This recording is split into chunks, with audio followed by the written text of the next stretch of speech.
What's up guys, and welcome back to my channel. If this is your first time here, my name is Dave. I am a photographer from the Bay Area of California. I mostly shoot Leica cameras, and this is the last video of 2023. What I'm going to do today is take a look at the photos that I've taken this year that have made the cut to get into my top 25 photos of the year. They've been all shot across various Leica cameras. And while we're taking a look at just a few of these top 25 photos, I want to share with you a little bit about this channel and what it was like having my first year on YouTube. This year, I kept 9,600 photos in my Lightroom library, and that is after culling photos. I had an incredibly busy year, both professionally and personally. I have no idea how many photos I took this year, but being that I kept nearly 10,000 of them, and I roughly keep 10 to 20% of what I shoot, you can do the math. I shot anywhere between 50 and 100,000 photos this year, most likely. This is actually pretty cool because it's more than any other year that I've been shooting. As I look back on prior years when I was shooting the Sony system or shooting Canon well before that, I would keep anywhere between 3,000 and 6,000 photos a year in my Lightroom library. Today, being that with Leica, I've kept nearly 10,000. That already communicates a couple of things. One, I took way more photos this year than I have any other year. And I would point that to the experience of shooting Leica is so enjoyable for me, specifically the M system. I have actually taken more photos than I ever have. Two, I don't know if it's my own personal growth that I feel like my images are just better, or a combination of my personal growth and just loving what I get from shooting the Leica system has led me to keep more photos than I ever have. All of that is really encouraging to me as I look into what is going to be 2024 and the years beyond. Now, all of the photos that I've taken this year were taken across the Leica Q2, the Leica M10, the Leica M10R, and in the most recent months, the Leica M11. So I want to show you a few, and we're actually going to go kind of in order of the year. And the funny thing is, as I began to look through all 9,000 photos in the past 2 weeks or so and highlight my favorites, nearly all of them were taken this summer. Not every one of them, but nearly all of them were taken this summer. And I can pinpoint why and what that means for the future of my photography and the future of this channel.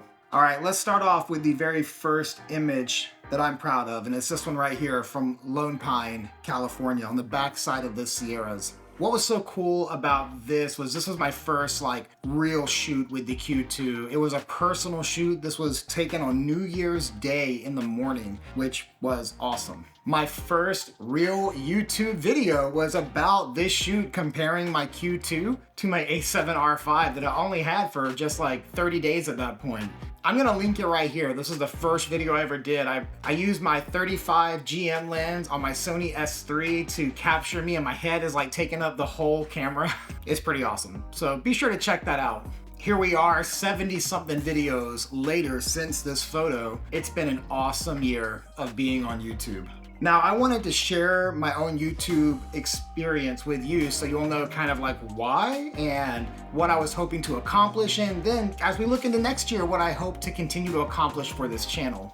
I started this year off with 0 subs and 2 videos I had made a couple of years prior, because I kind of wanted to do this a few years ago, but then I was in a really bad car accident my second video in, and that just took all the momentum out of me. I wrapped the video of the car accident, and then I kind of just hit pause and just didn't have the energy or didn't feel up to the task. And then 18 months later, we did this shoot here in Lone Pine, and here we are. I wanted to make this YouTube channel to document my own transition to the Leica system, because I've been a photographer for many, many years, but I am new to shooting Leica, and I thought that my experiences for myself would be pretty fresh, but also might bring value to you if it's a system you're considering getting into, or if you are a long-term Leica shooter, I may have some fresh perspective as a new user of the brand in the last 12 to 18 months. So my channel was birthed birthed out of wanting to capture my own personal transition and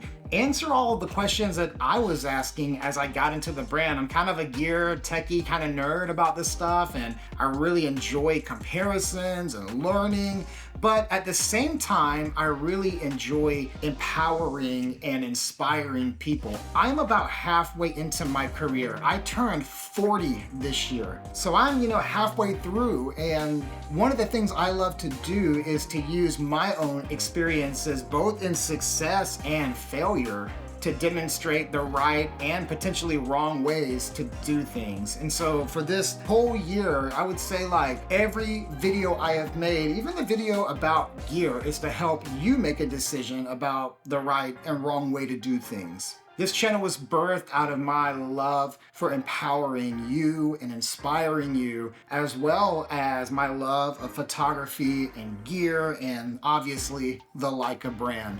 So this photo was taken at blue hour, but here's one I took 15 minutes later during golden hour. And I couldn't decide which image I loved more, the blue hour or the golden hour. I think people that like the pink in their colors, or maybe like, I would say it's like a tritone photo. It's got like this pink orange, like kind of hue, and it's got the white and it's got the brown. That's kind of one look. And then this look is tritone as well. Blue, white, and brown. I don't know, I'm drawn to the blue hour photo more than the golden hour. I'd love to hear what you think. But both of these photos made my top 25 of this year because they were just such an incredible experience, and both of these were taken on the Leica Q2. The next 23 photos were all taken this summer in Italy or Greece. And that was one thing I learned about myself this year. I've always loved to travel for photography and go to beautiful places. And specifically, if you were to look at my favorite images of this year, most of them involve mountains because I love mountains.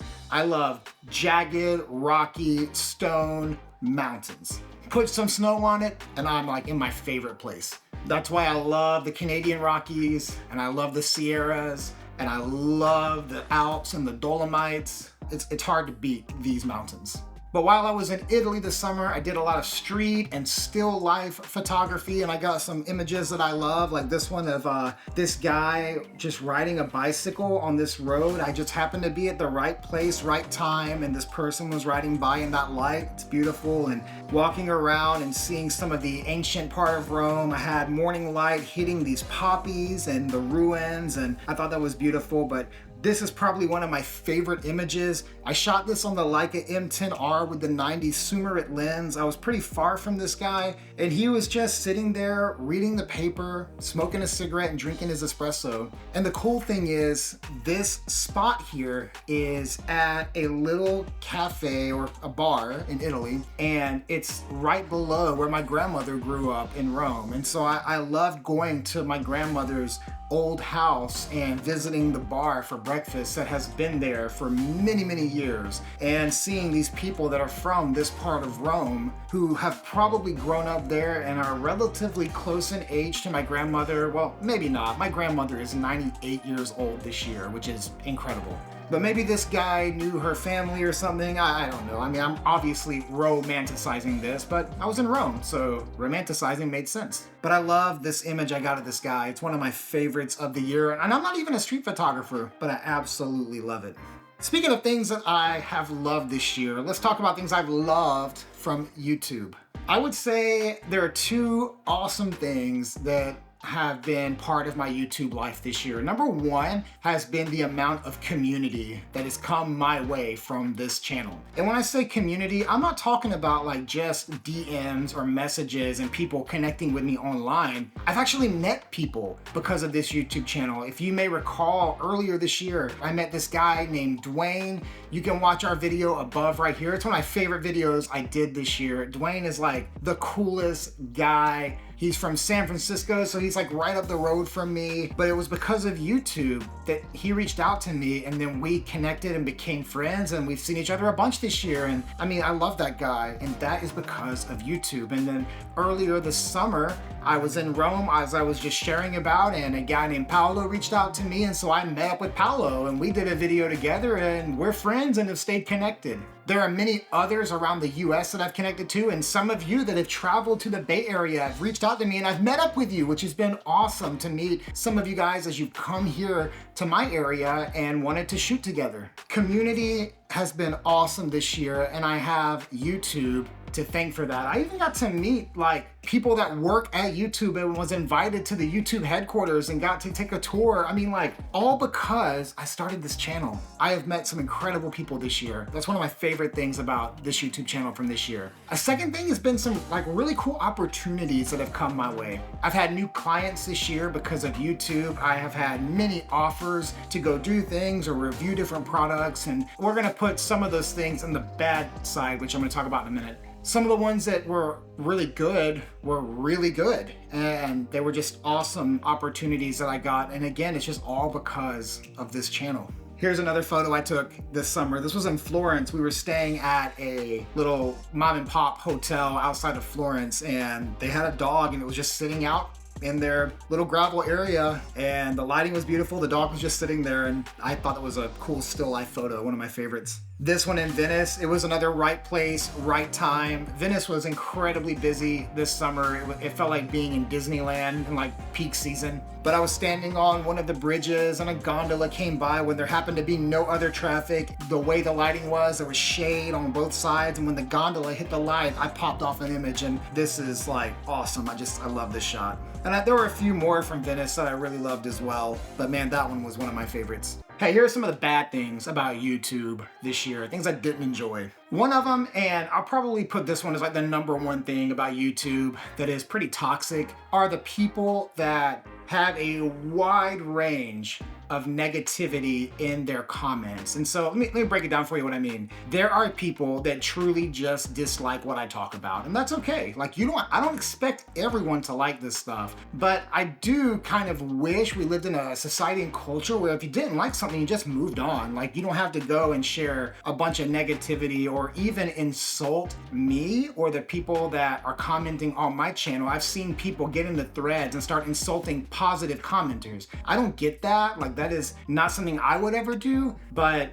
I've had to deal with it this year. And you know, as a 40-year-old guy, I've learned just to blow that stuff off. But it still bothers me because I just don't love that kind of culture. It bothers me that people feel that way. I don't feel personal. It doesn't hurt me. I don't cry about it. Like, honestly, it really doesn't faze me at all. But the idea of the culture behind it really bugs me. The second kind of comment that I really dislike are people that have a sense of entitlement as if they own me and my voice. And what I mean by that is sometimes I get comments literally telling me what to do on my channel. And not even suggesting it, like telling me, do this, and this. And not from a way of instructing me to make my content better, but as a way of almost coming at me as if they think they are right and I am wrong and I need to be corrected and I need to talk about this and you need to review this thing, or you need to make a video about this. Like, it's one thing to send a suggestion like, hey, I would love to see some stuff about this if you have time, or even just ask nicely, but there's a sense of entitlement that sometimes comes into the comments, and honestly, like, it's pretty bothersome. The other types of comments that I get that can sometimes irk me are people that truly have no intention other than to start some drama. And for me, like, my type of response to that is just, hey, thanks for the feedback. I saw this awesome response from somebody that anytime they get negativity, they write, hope you heal. And I thought that was hilarious. And I've done that a few times now because I think it's funny. So the negative comments and that entitlement and that drama, that can be a little disheartening, but honestly, like, it doesn't really faze me. I just wanted to point it out there because you probably see it or have seen it yourself, or if you have a channel, you've probably experienced it yourself, and that's definitely a downside of YouTube. But I don't want to take away from the positive comments and the things that really encourage me and inspire me and bring me life is whenever my videos are helpful for you, or they make you laugh or just brighten your day or inspire you to go somewhere. That video I did where I took a 2-day trip around Olympic National Park, I got so many comments of people that were inspired by that video and DMs, and oh my God, like, that video really made me so grateful that I got to do that experience on your behalf. Like, it was awesome for me, but how it inspired you meant a lot to me. For every 100 comments I get that are positive, there's one negative, and I definitely see the perspective of that. So don't worry about me. Don't feel like you gotta like all automatically now send me encouragement. I'm not doing poorly or anything. I just wanted to be honest with you and tell you about what it's like after having a channel for a year. This summer, I got to go to the Dolomites. Oh my gosh. I've driven through the Dolomites so many times as a teenager. We used to live in Germany and we'd go visit our Italian family, and we would drive through the Alps and through the Dolomites down into central Italy to Rome, where my family lives. But I never got to like explore them. And so for me to have my own car with my family and be able to go explore the Dolomites, I did the cliche shots and I don't even care. There's some of my favorite from this year. I mean, standing in this meadow and looking at this little church and this beautiful scene, like there's a reason why this has been photographed millions of times. Same with this place as well. Like the 5-mile hike to do this was so worth it in every way. Oh my gosh, like one of my favorite shots of the year. Same with this one, another shot that has been photographed millions of times. I do not care. I got it for me. I got to be there and experience it. There's nothing wrong with going and getting your version that someone has taken a million times. It's for you. You do you. And I'm gonna do me. But I also took some compositions that I've not necessarily seen before. I thought this was a beautiful shot. I love this little hotel, and this has been photographed a lot too, but typically on the other side where the lake is. But the backside was like epic in every way. This picture here of my wife and daughter, we did a mommy and me shoot right here in this location, and nobody was there. It was like just us in the spot, and it was so unreal. It didn't even feel real to be there. It felt like we were standing in front of a painting. It was incredible. I hiked out to this spot with my friend Jen, and we got photos out here, and there's some of my favorite of the year. The lighting was like just really cool for like 30 seconds and then went away. We had really rough weather while we were there. This shot, man, it's just another one of my favorites from this year.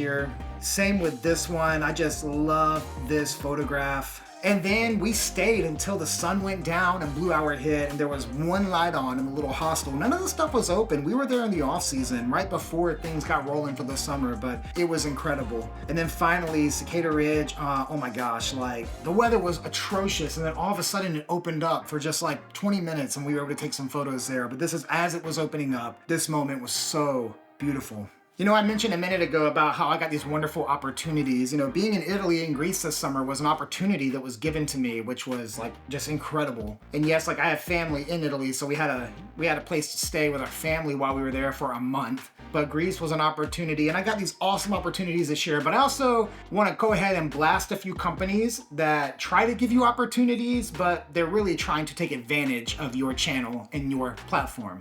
As I mentioned, I started this year with nothing, with no subs really, and like no real momentum, no traction. And then this channel has grown to over 5,000 this year, which feels like a massive accomplishment for me. Like I'm super encouraged and inspired that 5,000 of you in this calendar year chose to be part of this community and this channel. But then I get these companies that reach out to me, and some of them actually are well-known, like names that have good business, and they want to send me something for free so that I'll talk about it so they can be paid for it. I'm not doing this channel right now in this season to try to monetize the heck out of it and like, you know, turn it into a business. I'm just making videos, but I also at the same time, like, I don't want to be given a free item and then tell you about how wonderful this item is so you go spend your money at another shop. So when I push back on these companies and I say, hey, if you want to do a sponsored video, I'm open to that. Here is what I believe a fair rate for my viewers and my numbers, my data, my analytics. I have all that information, obviously, and I send it to them, and then they write back and say they have no budget. Oh, we don't have any money for marketing. Okay, well, I don't have any time for your product. And some of the stuff I would never even use or talk about, even if they were paying me, because my integrity would never let me try to manipulate you into buying something that sucks. And a lot of these companies that reach out to me just don't make great stuff. They make cheap stuff that they sell on Amazon to photographers that don't know better. And I just don't even respond to them or just say no thanks. And I'm not gonna call out some of the bigger brands that have reached out to me this year, but I'm just not interested getting items I don't need to talk about on this channel so that you will go buy their stuff to make them money. I'm not interested in that. And that's been frustrating this year because I would think that if a company reaches out to me, that they'd actually want to support me the way that they're asking me to support them. But unfortunately, a lot of companies don't look at creators as two-way streets. They look at creators as an opportunity to take advantage. So just if you're starting a channel, be ready for that. I get 3 to 5 emails a week from random brands asking me to review things, and they want to send me something, and I just say no 9 out of 10 times. One of my favorite photos of the year, completely accidental. I was in Greece and we were driving around sunset from our little villa on the island of Patmos to go get dinner, and I was in the passenger seat of the car. My buddy Jeff was driving, had the window down, and as we drove by this little cove, I could see the sun setting on the mountains across the cove, some boats, and I just threw the focus to infinity on the little Voigtlander 35 lens I had and just boom, hit it as we were driving with a high shutter speed, and it's one of my favorite photos of the year. Another one I got in Patmos, we were standing in the little town of Hora at the top of the island. The way the lighting was hitting this little road, and a guy on a yellow little motorbike went by, and I just happened to grab it with my Q2. I love this shot. It's just absolutely beautiful. You can see the town of Scala in the background, and I mean, everything was just right about it, and it just kind of happened. It was right place, right time, which is like a theme for my photography. A lot of it is just I was in the right place at the right time. I actually think that's what a lot of photography is. Right place, right time. All right, I'll tell you another thing that's been awesome this year. So I have been a color grade like lover and complete nerd in Lightroom for like a decade. I have built my own presets for many years that I have used, and if you scroll back on my Instagram, you'll see these colors across, you know, generations of Dave through different seasons of photography. But back in April, I took one of my most used presets and I didn't like change it up to try to sell you something that doesn't actually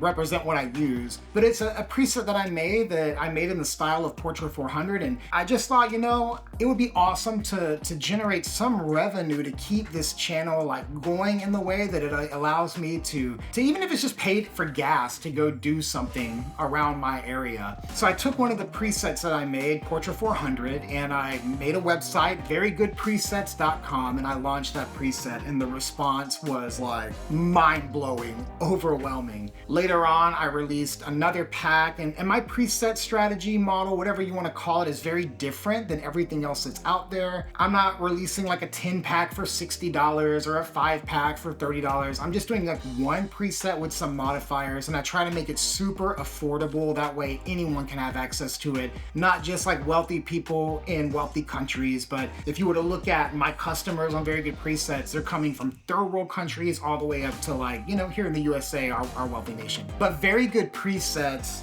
has launched 5 different presets this year, all developed by me. Some I've used for years and then like updated them for 2023 and released them, but I'm using these same presets all over my work. But I cannot believe the level of support and customers that have come over to Very Good Presets. That honestly has been almost life-changing for me and my family, because it's allowed me to do YouTube at a higher level without trying to go out and get sponsors for it, or have to take those crappy brand deals that are being thrown my way for nothing. Because I do know people that get that stuff, do a video and then sell that for like $100, you know, that tripod or that really bad lens, because it helps them sustain their channel. Very Good Presets has been what sustained this channel this year, and I would love to continue to grow that. I've got an exciting, very exciting lineup in 2024 of stuff coming through Very Good Presets, and some collaborations and partnerships, and having other creators join the website and the shop, and I could not be more stoked for what's ahead for Very Good Presets. And so if you've bought my presets this year at all, man, I just can't tell you how much it's meant to me and my family and to this channel. I mean, you're the reason why I can do this, and so thank you so much. And with that said, I want to go ahead and put it out there that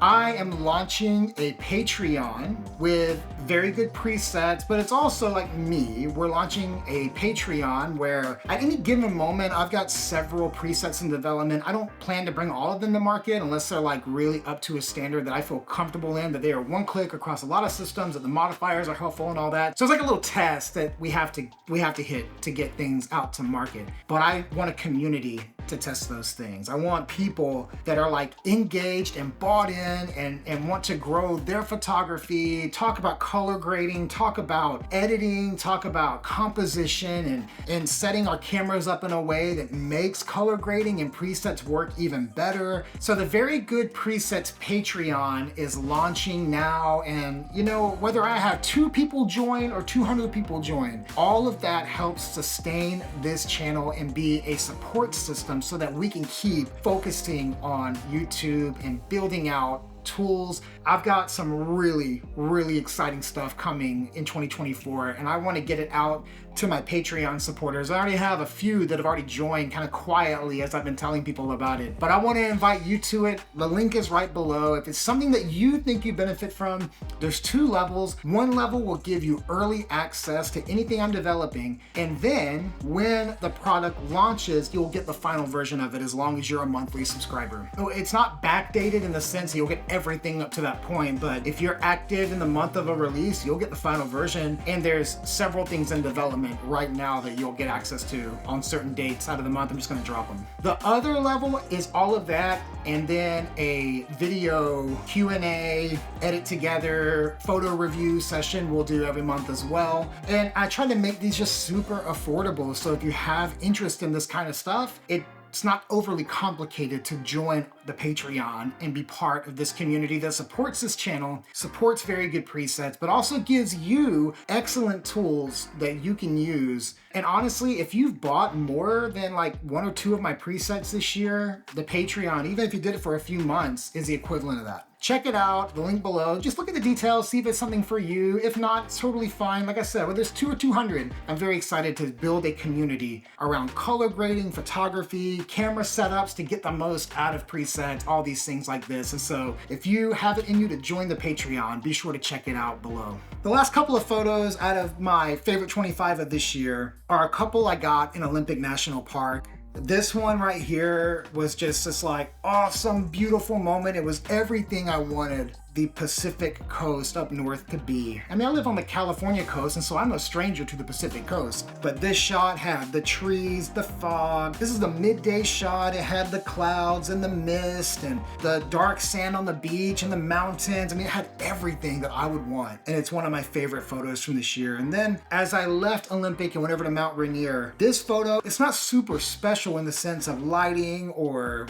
even the composition's not like the best. It could have been done better. But what was really cool is that the forecast was for pouring rain, and I drove out there on the risk that there might be a clear sky and lighting because I know how fragile the weather can be in the West Coast. And I did this drive for an hour and a half to get to the spot, and when I got there right as the sun was rising, now unfortunately the horizon had some clouds, but there was no rain. The lake was still, there was no one there. The moment was just so beautiful and perfect. And so it's one of my favorite photos because of the experience. And as I wrap this video up, that's what it comes down to. My favorite photos represent my favorite experiences from 2023 because at the end of the day, photography is not the end goal. It's the experience and what it takes to get the image that I love so much. And it's why I shoot Leica. I love the experience of the M. Is it better? Not necessarily. I mean, it's really subjective, like better. It's a subjective term. But the experience for me is what it's all about. All these photos this year represent the love of the experience. And there's a gallery link below as well. You can go visit all of my favorite galleries and a wide collection of images I took this year if you want to see more specifically from the Olympic trip or from Greece or from Italy. These photos are in there, but then there's a lot more too. So be sure to hit the gallery link below to go check out some of my favorite work from this year and past years too if you want to see that. As I said before, this is the last video of the year. Thank you all for being an incredible community around this YouTube channel for season 1, year 1. 2024, we are ramping this up. I hope you're ready. So be sure to stay tuned, and if you haven't subscribed and you're just watching this and you've watched this whole thing, be sure to subscribe, reach out, leave a comment, drop a year-end comment if you've got one. Thank you guys again. Happy New Year to you all, and I'll see you after the new year. Happy New Year, everybody. I'll see you next time.